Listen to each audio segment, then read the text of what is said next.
How do you read the tea leaves here regarding Soto and all these meetings? I feel like I go back to what I've been saying since the very beginning, is that it's going to come down to who's willing to spend the most money for him.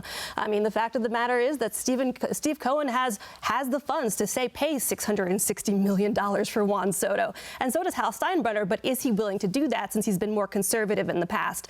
In addition to that, TMZ had reported, I don't know how accurate this was, that Francisco Lindor was in LA and he was willing to talk to Soto. But then on the other side, you have Aaron Judge. So if the numbers are close, I do feel the edge goes to the Yankees just because he enjoyed his time there. And obviously they had that great World Series run.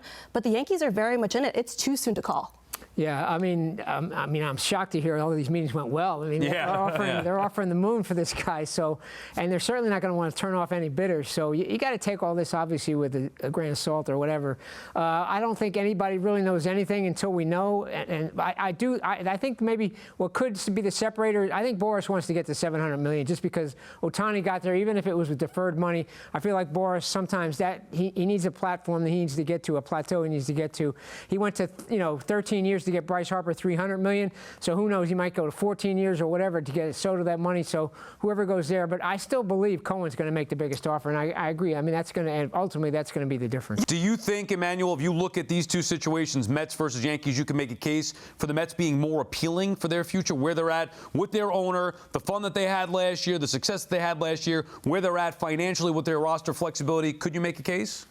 I can make the case if they blow it out of the water financially, which they can do, which Steve Cohen has done. He's shown us he will do. So I think that's how you look at the Mets and say, okay, they could be the option for Juan Soto, is if they go above and beyond financially. And that's always been the case. I think optically, like you were saying, Hart, it's a tough look. Yeah. If you come off losing the World Series, you have Juan Soto for a season, it goes unbelievably well with him and Judge back-to-back in the lineup, and then he goes cross-town. You don't just lose him, but you lose him cross-town. I think that's really the catch here for Hal Steinbrenner.